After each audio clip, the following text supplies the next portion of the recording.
Des centaines d'avions sont cloués au sol, des trains ont été annulés, des navires rappelés au port et de nombreux Sud-Coréens vivant dans des zones basses ont été évacués vers des terres plus élevées. Ceux qui sont restés pour faire face au typhon Haishen ont utilisé des techniques développées au cours de ce qui a été la saison des pluies la plus humide jamais enregistrée, surmontée de 3 typhons en autant de semaines. C'est la troisième fois qu'on est inondé cette année.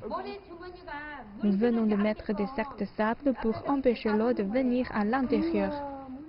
Mais les sacs de sable ne peuvent pas tout faire. L'eau a inondé tout le sous-sol de cet appartement. Les entreprises d'Ulsan où le typhon Haishen a atterri ainsi qu'à Busan ont subi d'importants dégâts et ont subi des dommages importants lorsque les vents étaient les plus forts.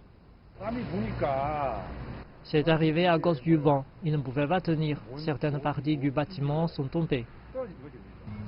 Des dizaines de milliers de foyers ont temporairement perdu le courant. Les équipes ont travaillé rapidement dans la queue du typhon pour rebrancher l'électricité. Les équipes de recherche et de sauvetage étaient toujours présentes.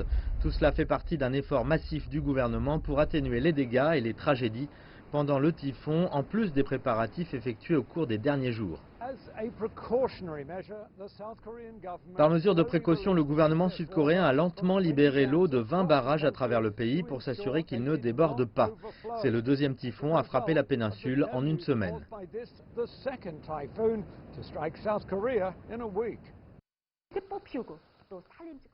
Alors que le typhon se déplaçait vers le nord, la République populaire démocratique de Corée a également couvert en direct la dévastation qui était clairement répandue malgré le fait que Haishen ait voyagé au large le long de la majeure partie de sa côte.